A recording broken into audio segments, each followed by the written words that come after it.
আলু, ডিম, পেঁয়াজ, রসুন, লঙ্কা সব একসাথে পেস্ট করেছি, করে তারপরে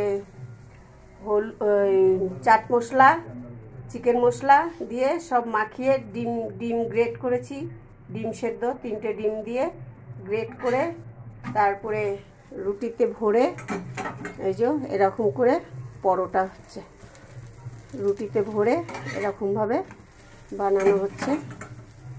চলুন আপনারা দেখতে থাকুন।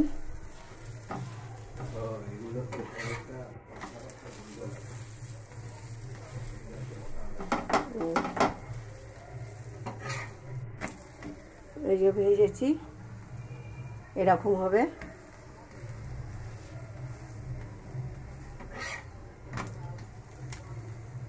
এই যে ডিম সেদ্ধ, আলু সেদ্ধ, পেঁয়াজ, রসুন, লঙ্কা কুচিয়ে আর ডিম আর আলু গ্রেট করে নিয়েছি, নিয়ে তারপরে